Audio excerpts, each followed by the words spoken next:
নমস্কার বন্ধুরা, চিকেন আজকে একটু অন্য স্টাইলে করে বানাবো। সেটা হচ্ছে তান্দুরি চিকেন মশলা। তো এটা হচ্ছে মাংসগুলোকে ছোটো ছোটো টুকরো করে নিতে হবে। সেটা নিয়ে নিয়েছি, ভালো করে ধুয়ে পরিষ্কার করে। এবার দিয়ে দেব সামান্য হলুদ, দিয়ে দেব লঙ্কা গুঁড়ো, সামান্য লবণ দেব। এবার যেটা হচ্ছে তান্দুরি চিকেন মশলা, সেটা হচ্ছে এই যে তান্দুরি মশলা, এটা এবার দিয়ে দেব। এবার দিয়ে দেব পেঁয়াজ রসুন আদা বাটা।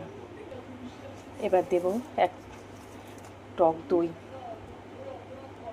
এবার দিয়ে দেবো 1 চামচ মতো সাদা তেল।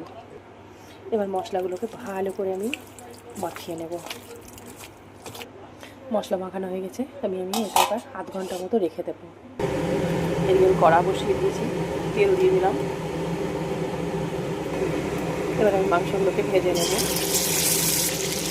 আমি এক পাশটা উল্টে দেবো মাংসগুলোকে। চিকেনগুলো আমার বেশ লালচে লালচে পোড়া পোড়া ভাব হয়ে গেছে। এবার আমি এগুলোকে তুলে নেব। এবার আমি কড়াতে পরিষ্কার তেল দিয়ে দিচ্ছি, সাদা তেল। এবার দিয়ে দেবো ঘি, আপনারা বাটারও দিতে পারেন, আমি ঘি দিয়ে দেবো। এবার দিয়ে দেবো আদা রসুন পেঁয়াজ বাটা। এবার দিয়ে দেবো টমেটো কুচি অল্প, দেবো 1/2 চামচ জিরে গুঁড়ো, দিয়ে দেবো লঙ্কা গুঁড়ো, সামান্য হলুদ গুঁড়ো।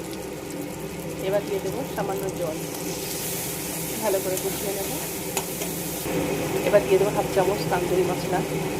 কষানো হয়ে গেছে, আমি এবার দিয়ে দেবো জল, দিয়ে দেবো লবণ। এবার আমি চিকেনগুলো দিয়ে ঢাকা দিয়ে দেবো। এবার আমি ঢাকা দিয়ে দেবো। আমার মাংসটা হয়ে গেছে। এবার আমি এর মধ্যে দিয়ে দেবো শাহি গরম মশলার গুঁড়ো, ভালো করে মিশিয়ে নেব।